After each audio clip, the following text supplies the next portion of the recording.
Book 2, the Book of the Traveller of the Worlds, Canto 12, The Heavens of the Ideal. So I just restart with the last paragraph, with the canto. The kingdoms and godheads of the greater mind, but thought nor word can seize eternal truths. The whole world lives in a lonely ray of her sun. The ray of whose sun? Truth's sun. Her greatness she has suffered to be pressed into the little cabin of the idea. Yes? A king of truth upon his separate throne. To her, possessor on the field of time, a single splendor caught from her glory seems, the one true light her beauty's glowing whole. But thought no word can seize eternal truth.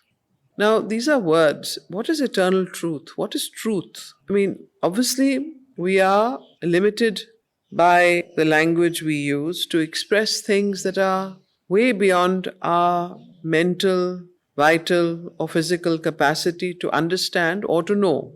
So, when these words are described to express something that is inexpressible, and the idea of truth being the highest plane of consciousness, truth as we use it is also very high. To always speak the truth, never lie, is very difficult because at every moment we are given a choice to either lie or to speak the truth, or to tell half truths or half lies, which are even more pernicious. Pernicious means more dangerous, because then we deceive ourselves and we take away the light of the divine grace and knowledge and power. So, truth, what is that very famous film? And also from the Vedas, Satyam. So, truth, beauty, and what is Shivam? What are the three most important attributes that describe the divine? Truth, vastness, beauty, or truth, they call Brihat, or it could be a power, beauty. These are ways. So, Shiva is a symbol of what? Yeah. So, in Shiva means benevolence, kindness, goodness. Truth, good, and beauty. These are these very, very familiar words. The psychic is a representative of also these three things. Anyone who's in touch with their psychic being, they always see that is always the goodness comes out very much. Beauty, kindness, benevolence, truth. So why I'm saying is that we read them very happily, that we think we understand. But eternal truth, and obviously it's something extremely, extremely of a consciousness way beyond our capacity to understand. But even on our mental level, on our human level, you see how difficult we find to tell the truth. So easy sometimes to say, I couldn't come, my car tire got punctured, or, I got late because, and you find a good quick excuse which the other person can't say anything about. But you're lying, and the other person also sometimes, most often knows you're lying, but you can't say anything. But, at that point, to stop your sentence saying, I'm sorry, I can't come, and not tell the lies after that is a very important and difficult thing to do. So once you get into the habit of doing that, you have to catch yourself making small excuses and stopping just before you make the excuse. Because you don't need to tell that, actually. You don't need it. It's only to make yourself feel, that you are... Yeah, I don't know why. Because you can just say, I'm sorry, I couldn't come. And it's not even about the other person knowing, it's more about... you feeling good about it. That, the other person then thinks that you're, there's a valid excuse. You tell the truth, or don't tell the truth. Don't tell anything, but don't lie. You always have the option of keeping quiet. But to lie is you are dallying with falsehood. So that's why when Manoj Das had come here, Professor Manoj Das, he had given a talk of course, he had done a lot of research on that talk. He had brought out papers from Harvard University and so on and so forth. And he spoke about the importance of... Come on, Ritika, you really liked that talk and you heard it many times, so why don't you tell them? Every time you lie, actually, and there's a research by Harvard that you're destroying something with it. And there's a good research paper by Harvard on that. And I think the mothers also said... So what he also said was that one wonders what illness and falsehood. He said those who lie are prone to illness. So he said you can measure the depth of lies when you see healthy people, they do not lie. So he said avoid lying because of yourself, because you will fall ill. Illnesses come to you when you lie. Now, this is a very strange thing he said. And then he backed it up with thing. Now, you have to go very deep into that. Because what does it mean? That why is that lies and falsehood and illness and falsehood are so closely related? There are many levels of lies also. Suppression is also a lie. Both are manifestation of adversity. Sorry? Both. And falsehood and instruments of adversity. Yeah. So we don't know. I don't know how true this is. But what I'm trying to say is that it's anyway good policy not to lie when it hurts another person. So somebody asked Sri Aurobindo this question, that, if my telling the truth will hurt another person, then what do? He says you always have the option of keeping quiet, but don't lie. Say, I'm not in a position to tell you this, I'm not, or whatever. Many ways you can say it, I don't know. There are many ways. Truth is also kind of a form of Holding? withholding truth. You can, but it's better than lying. At least you're not akin to falsehood. And even Sri Aurobindo, she was saying layers. Sometimes what you're calling truth actually is a lie. And when you see, like the example she gave, the tire might have actually punctured, but inside there might be an unwillingness to come. You're not acknowledging that, and that you're is taking so the very, very high level. नहीं, Yeah. वो illness तो tyre puncture का like बोलने से ही होगी मेरे ख्याल से अगर No, but basically it's no. And rather what this one said, Manoj Da, he said it's like a little drop of water. Every time you lie, even the smallest lie, it finally dents and it Makes it cracks the corrodes. whole that thing. makes It's sense. like maligning yourself. No, that makes sense, but what I'm saying is that these simple lies we tell कि भाई अब उसको बुरा लगेगा तो बोल दो कि ये हो गया था. But inside you know कि actually I didn't want to go, and you are not acknowledging that. So this is And what the other person feels that vibration. you keep telling me this now. When I used to tell you, Acha, I'll come, okay, I'll reach. But now I tell you, no, I'm sleeping, I'm not coming. But it hurts you. No, it doesn't And you hurt. tell I'm me very you're happy. lazy, I'm very happy. I was shocked when I saw you this morning. I said, how come she's woken up? I thought, ye Savitri ko to aayegi It's nahi. also about the judgment that what you're saying. It's more about the judgment that you feel that some. So these days, whenever she tells me, no, you have to come at 6, I said, no, I'm sleeping. Yeah, but at least be straightforward. The other person knows. Otherwise, she says, I'm coming. And everybody's waiting. No, she doesn't So that's turn why up. I don't say that. I Very say, good. no, I'm not coming. No, so that's a big progress you've made. Huge leap in consciousness. How do you deal with it being a lawyer? That's what I was just thinking about. There is this That's a good mantra, question. Satyam Prayat, Huh? Priyam And Prayat, what is not that? Prayat, Yes, yes, what is Satyam that? I was just thinking about it. So you have to get out of the morality of it and go deeper. So you see, certain times there is a moral right and a moral wrong, but there are certain times when there is dharma. So the morality and dharma sometimes get into a conflict.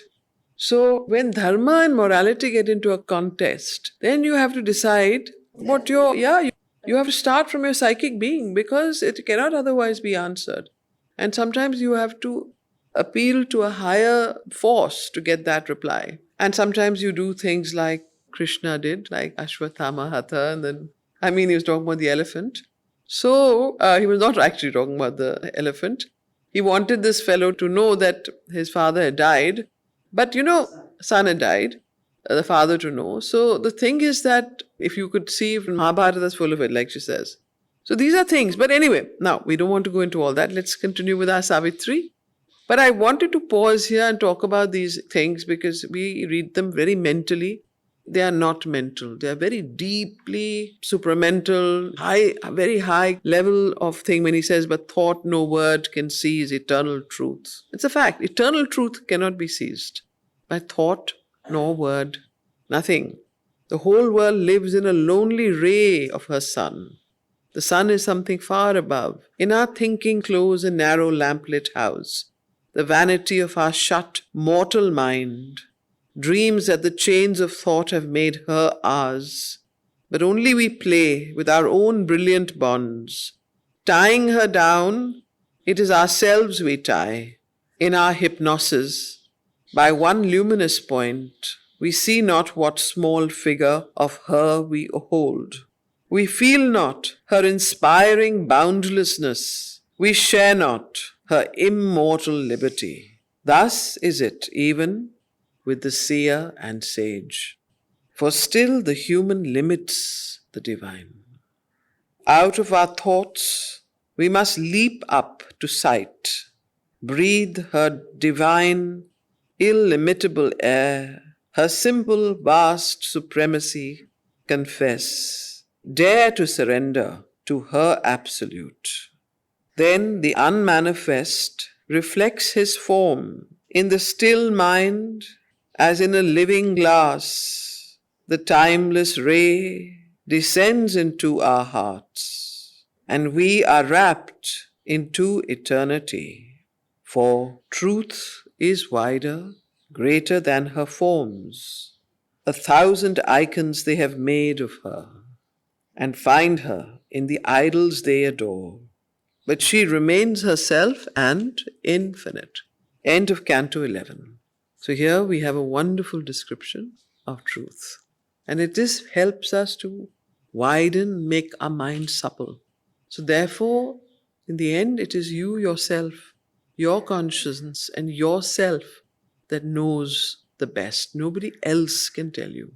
Nobody else can judge you if you are conscious and true. Canto 12, Heavens of the Ideal. It's a very, very beautiful canto, very mystic, occult, has many, many, layers of depth. It's an unusual canto because it's called the Heavens of the Ideal, and one wonders what Sri Aurobindo means by the word ideal. But as we read the canto, that becomes clear, and it's possibly one of the most poetic cantos in Savitri. There is such beautiful poetry that just listening to it, you have an intuitive sense of the meaning without making it too prosaic. So listen to it and, let the words take you to the meaning. The heavens of the ideal. Please note the word in the plural is heavens, not heaven. And ideal is singular with a capital I. See, these word chapter headings have their own importance and meaning if you dwell on them. Gives you an idea of what Sri Aurobindo is now going to describe. The heavens of the ideal. Always the ideal beckoned from afar, awakened by the touch of the unseen, deserting the boundary of things achieved, aspired the strong discoverer, tireless thought, revealing at each step a luminous world.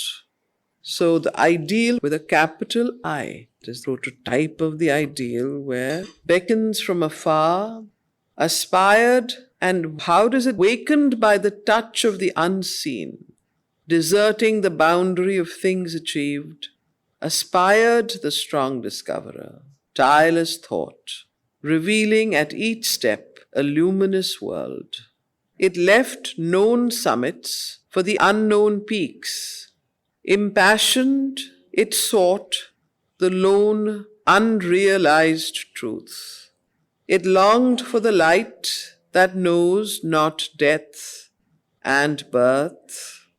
So, tireless thought with a capital T aspires for this ideal that comes from the awakened by the touch of the unseen. It leaves known summits and goes to the unknown peaks. It seeks this lone unrealized truth. It longs for the light that knows not death and birth. Each stage of the soul's remote ascent was built into a constant heaven felt always here.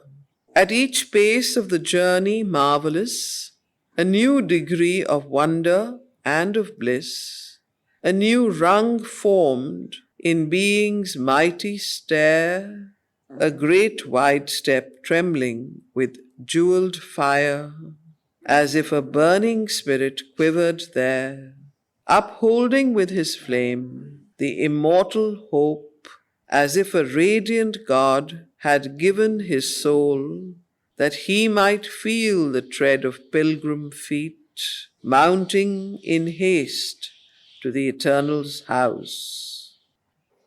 At either end of each effulgent stair, the heavens of the ideal mind were seen. In a blue lucency of dreaming space, like strips of brilliant sky clinging to the moon. So here he defines, as you see, the last canto was the kingdoms and godheads of the greater mind. Here he says that this tireless thought from which all thought comes, because of its aspiration and awakened by the touch of the unseen, it has beckoned from afar the ideal. And what is this ideal? This is the ideal mind, which is the next rung, the ideal mind. So the heavens of the ideal mind were seen in a blue lucency of dreaming space, like strips of brilliant sky clinging to the moon. On one side glimmered hue on floating hue, a glory of sunrise breaking on the soul, in a tremulous rapture of the heart's insight, and the spontaneous bliss that beauty gives, the lovely kingdoms of the deathless rose. So you see this wonderful line at the end of this passage, the lovely kingdoms of the deathless rose. And he repeats that again. This has everything contained within it. This has the occult meaning of this canto and of this description. So, the lovely kingdoms of the deathless rose. Above the spirit cased in mortal sense are superconscious realms of heavenly peace. Below the inconscious sullen dim abyss, between, behind our life, the deathless rose.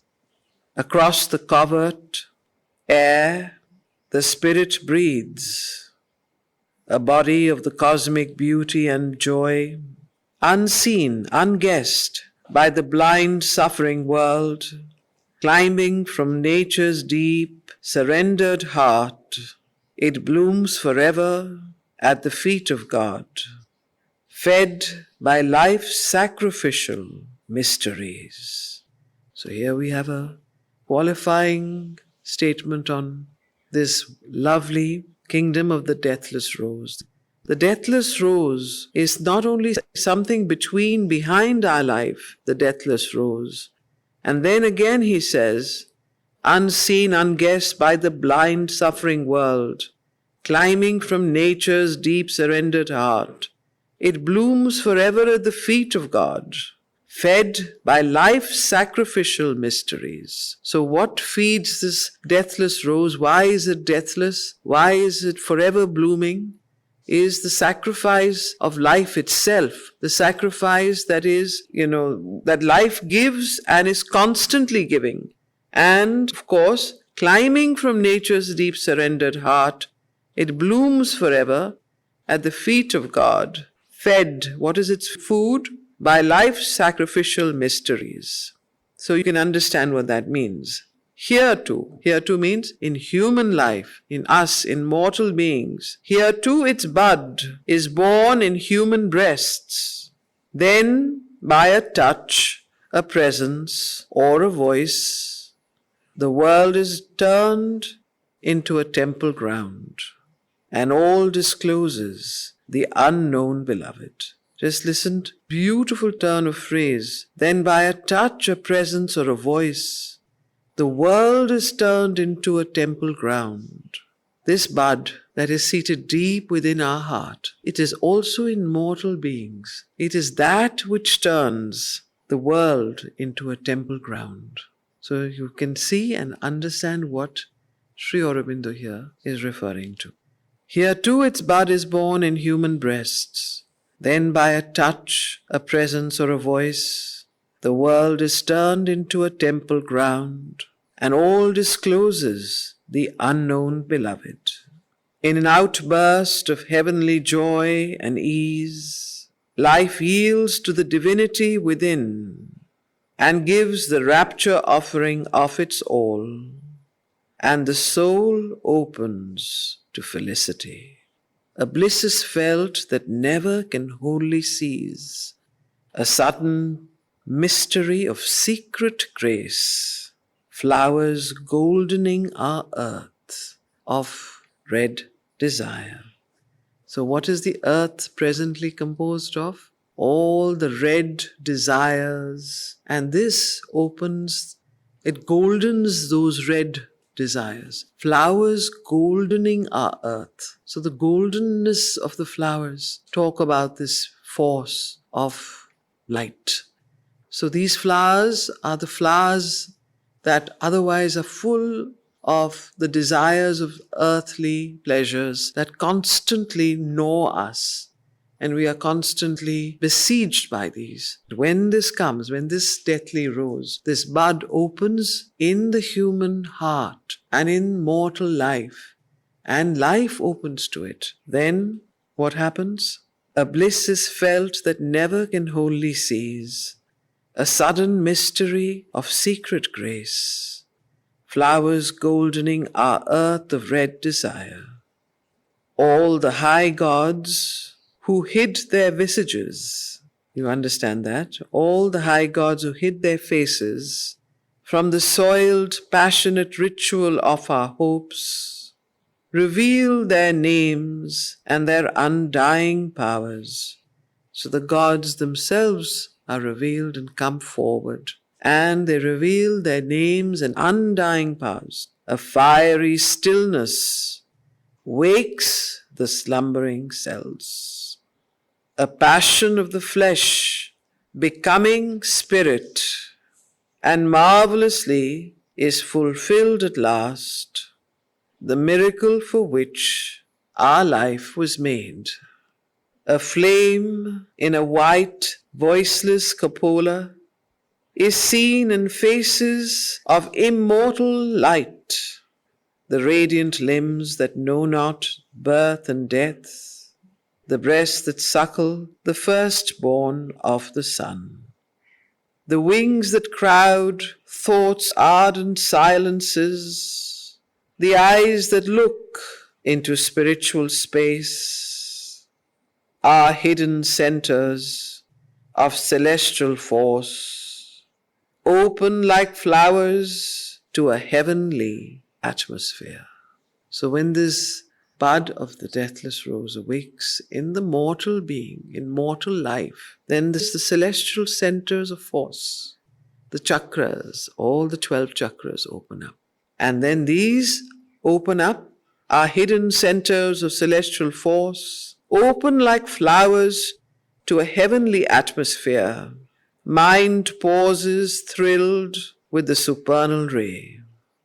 And even this transient body then can feel ideal love and flawless happiness, and laughter of the heart's sweetness and delight, freed from the rude and tragic hold of time, and beauty and the rhythmic feet of the hours. This in high realms touches immortal kind. What here is in the bud has blossomed there. This in high realms touches immortal kind, the immortals. And this in high realm, what here is in the bud has blossomed there already. There in the secrecy of the house of flame, the blaze of godlike thought and golden bliss, the rapt idealism of heavenly sense, there the wonderful voices, the sun laugh, a gurgling eddy in rivers of God's joy, and the mysteried vineyards of the gold moon wine. All the fire and sweetness of which hardly here a brilliant shadow visits mortal life. The sheer poetry. I think if one were to just read the poetic cadences, the rhythms of the words, the unbelievable. It's almost, I think, impossible to write like this. And pages and pages of this. It can bring you to the highest level of poetic experience. This is what they call the seer vision, when poetry itself becomes mantra and mantra itself becomes the sight and the experience of the seer. So here he's describing something so wonderful. Your whole being can get transformed by just listening to this. And the cadences, the rhythms in which he's speaking has its own word values. See, that's why Savitri is called mantra, mantric poetry. You can get a pure sense of the mantra here. So, there are the wonderful voices, the sun laugh, a gurgling eddy in rivers of God's joy, and the mysteried vineyards of the gold moon wine, all the fire and sweetness of which hardly here a brilliant shadow visits mortal life. Although our witness there the joys of time, pressed on the bosom, the immortal's touch is felt. Heard are the flutings of the infinite. Here upon earth are early awakenings, moments that tremble in an air divine, and groan upon the yearning of her soil. Time's sunflowers gaze at gold eternity. There are the imperishable beatitudes. So this constant juxtaposition of here and there, and that which has bloomed and completed there is a shadow of what we feel here. And this is the shadow itself is so powerful. So you can just imagine what Sri Aurobindo and Ashwapati is discovering. This Ashwapati has gone into this plane and is describing this. So, although I witness there the joys of time, pressed on the bosom, the immortal's touch is felt, heard are the flutings of the infinite, Krishna's flute. Here upon earth are early awakenings, moments that tremble in an air divine, and groan upon the yearning of her soil. Time's sunflowers gaze at gold eternity. There are the imperishable beatitudes.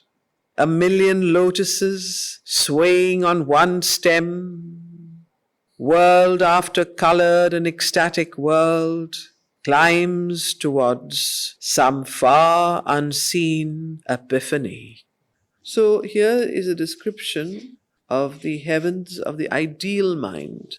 And within that, the very occult and very mystic, rendering of that experience. Obviously, it's the place where even beyond heavens of the ideal themselves have different layers. And it starts with the ideal mind, then going into the kingdoms of the deathless rose, and then, of course, is the description of those kingdoms. So basically going into the psychic mind, and then the psychic being, and the psychic self, and so on. So, on the other side of the eternal stairs, the mighty kingdoms of the deathless flame. So please note, he is now moved and he's called Deathless Rose, and now he's talking about the mighty kingdoms of the deathless flame.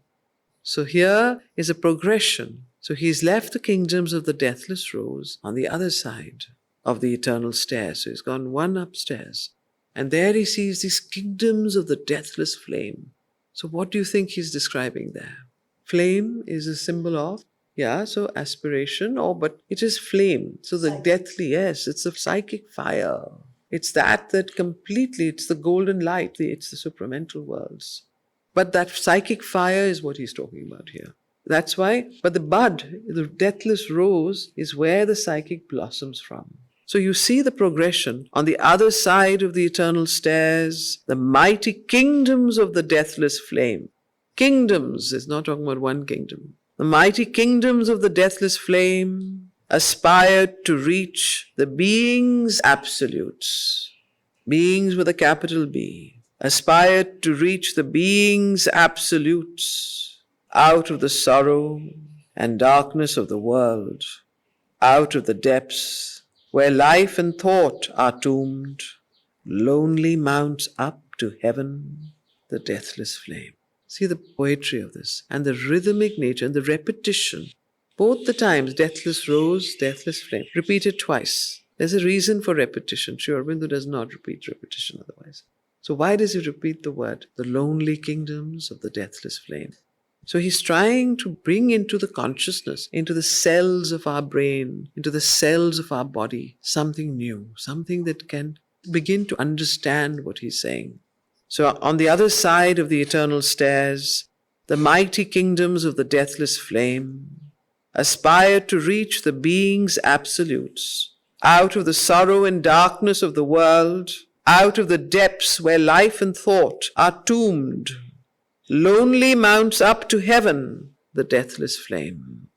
In a veiled nature's hallowed secrecies, it burns forever on the altar mind, its priests the souls of dedicated gods, humanity its house of sacrifice. Last time he said life. What was the last time he wrote about sacrifice? That line? Yes. Fed by life's sacrificial mysteries. Here, humanity its house of sacrifice.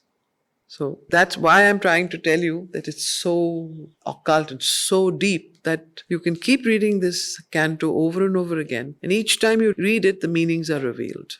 So, out of the depths where life and thought are tombed, lonely mounts up to heaven the deathless flame. So there is a deathless flame in the depths of matter, in the depths of the earth, the soul of the earth. And there are the kingdoms of deathless flame which are above, across the eternal stairs. And this answering call of the deathless flame from the bowels of the earth are mounting up. So just let the imagery carry you to the meaning. In a veiled nature's hallowed secrecies, it burns forever on the altar mind, its priests the souls of dedicated gods, humanity its house of sacrifice. This deathless flame that is in the bowels of the earth, it's in matter, in humanity. Humanity is its house of sacrifice. What does that mean? Can anyone describe in words what this means? Karma, it's a place where we learn and sacrifice ourselves, our life. That's part of it, yes. Let's say that it's like Mahabharata. Okay, so let me read it again. Life. Out of the sorrow and darkness of the world, out of the depths where life and thought are tombed, lonely mounts up to heaven the deathless flame. In a veiled nature's hallowed secrecies, it burns forever on the altar mind. Its priests are the souls of dedicated gods, humanity its house of sacrifice. Once kindled, never can its flaming cease. A fire along the mystic paths of earth, it rises through the mortal's hemisphere, till borne by runners of the day and dusk, it enters the occult eternal light and clambers whitening to the invisible throne. Only humans have this cycle. Only humanity has. That's right. That's a very important point. Ours is spatial. But humans have spatial cycle which no other No other being has it. No. So that is why humanity is the house of the sacrifice, and it is a noun. And the importance is that why humanity? Why not the other beings on earth? Why not nature? Why not? Because only the human being has the psychic nature, has that bud, has that flame of the divine nature in itself, which is why, even though it's in the earth, the flame is something that is burning in the matter, but its house of sacrifice is the human. Okay? So, humanity, its house of sacrifice. Once kindled, never can its flaming cease. A fire along the mystic paths of earth, it rises through the mortal. Who is the mortal here? It rises through the mortal's hemisphere till borne by runners of the day and dusk. What are these runners of the day and night? Does he refer to? Vedic image, those who know the Vedas. There's a particular Sanskrit word for it also. Horses of the sun. The horses of the sun, the chariots, and he's used it in the most prosaic, in English form, because one of the things that Sri Aurobindo, which I must tell you, very, very interesting. He said, somebody asked him that, why have you written Savitri in English? And what are you attempting to do? And he replied, I'm trying to write a poem. Did I read this in those pages you sent me? We discussed about that. We discussed, yeah. He said that, I'm trying to write a poem that is so universal and in a language that is so universal that it goes beyond any particular culture, religion, or thing. So, therefore, you see, he has avoided use. It could have been very easy. He said, deeply read. He knew the Vedas, Upanishads. He's a Sanskrit scholar. He's a Greek scholar. He very seldom uses those words in Savitri. He uses very, very universal words that can be accepted by any seeker from any sphere of life, from any religion, from any thought, from any kind. He said, I'm not interested. It's the pure spiritual experience that he's interested in. So that's why he says, get out of the mind. Get out of this idea that this is this and that is that. And therefore he's written Savitri. So it's an experiment, he said. I'm trying to write it from a level of consciousness that far exceeds the mental. Therefore you will not find these kind of phrase. He could have easily used those, but you will need to know that if you're a scholar. You will know that this is a reference to this or that. You can keep doing all that. But he doesn't want you actually to do that. He wants you to get so deeply in love with the resonance and the consciousness of Savitri that you begin to experience these worlds without any kind of baggage. He wants to get rid of the baggage. The baggage is only useful if you are ready to transform yourself. And you want to know and understand in your mind and you want to become a scholar. But this is beyond scholars.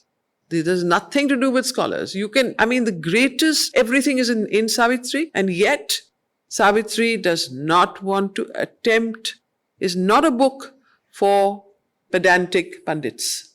It is not meant for those people.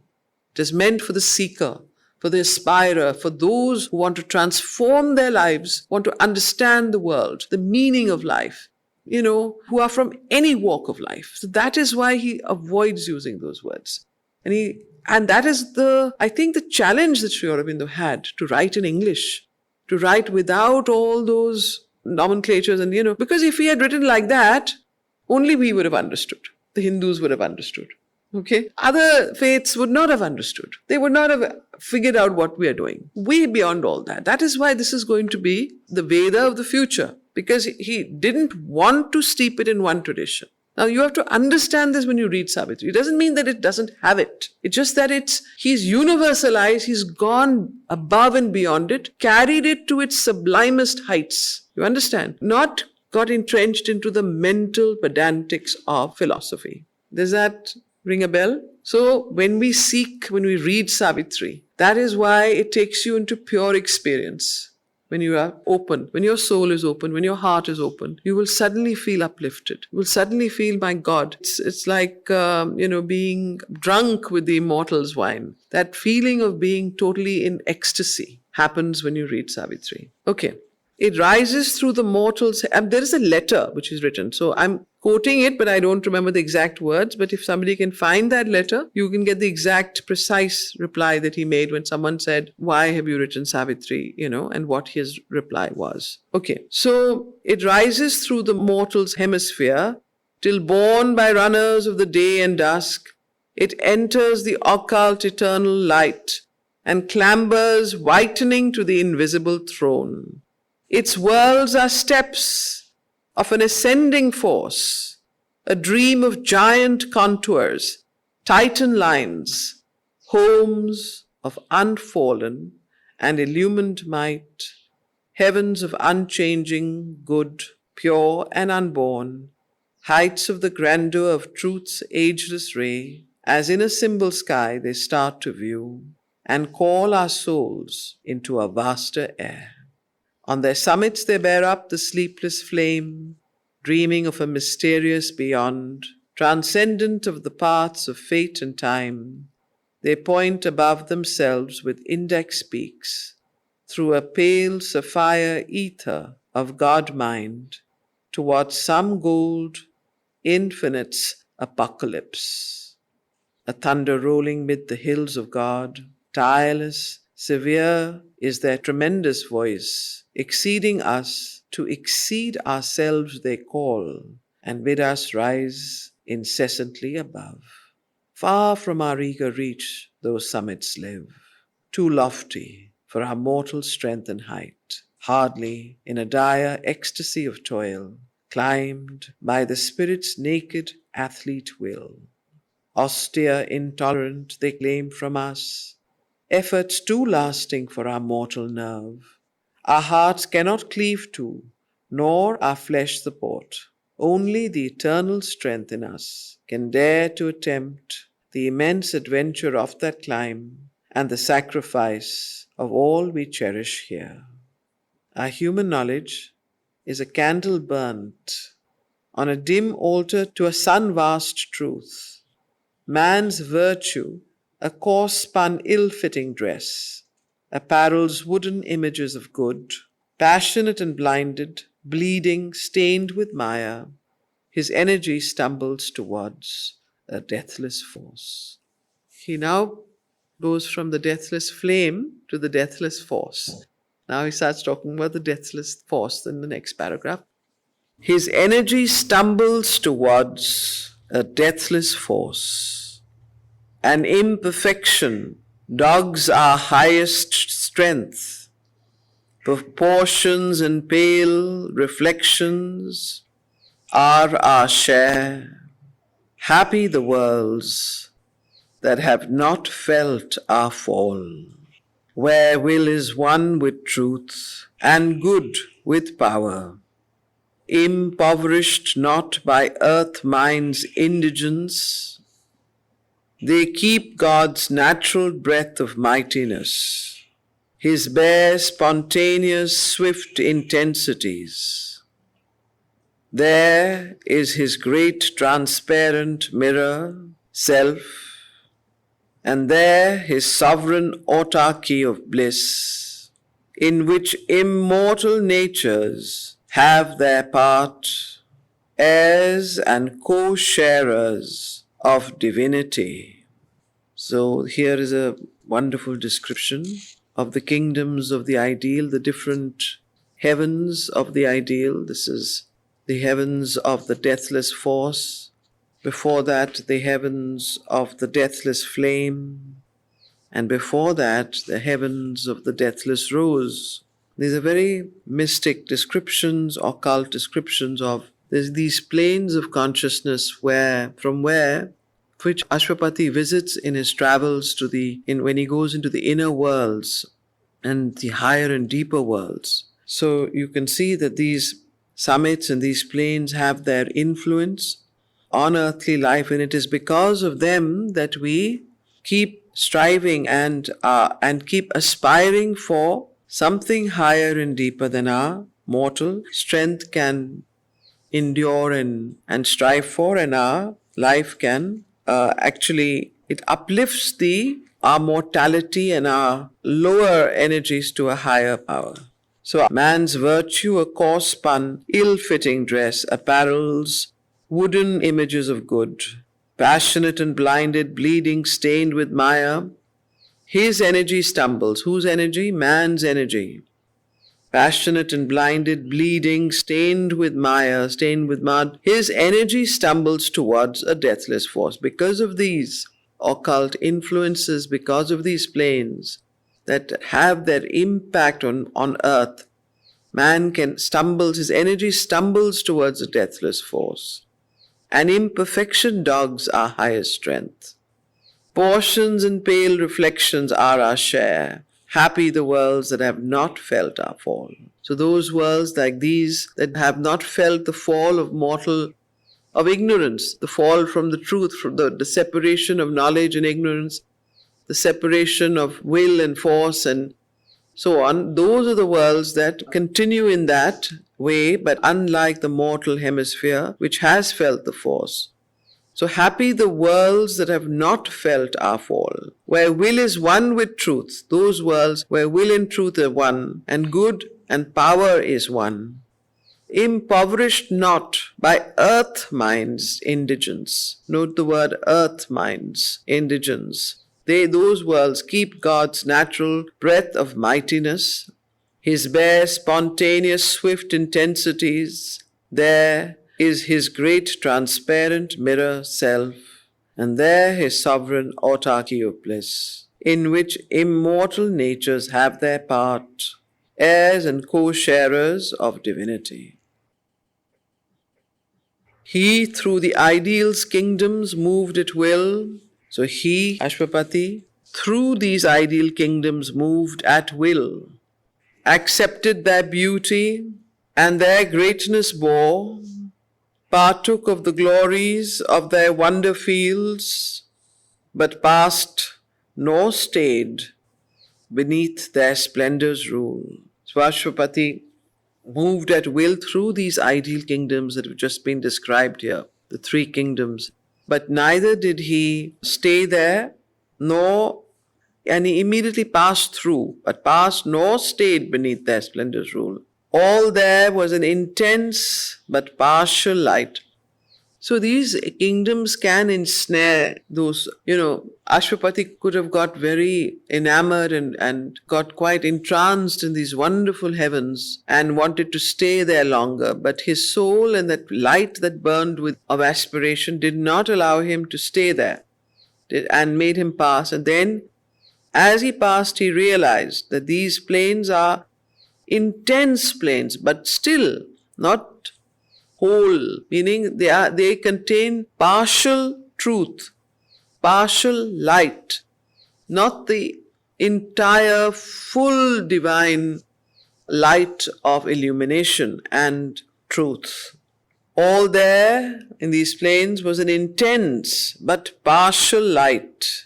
In each a seraph-winged, high-browed idea. So in each plane, a seraph-winged. What does that mean?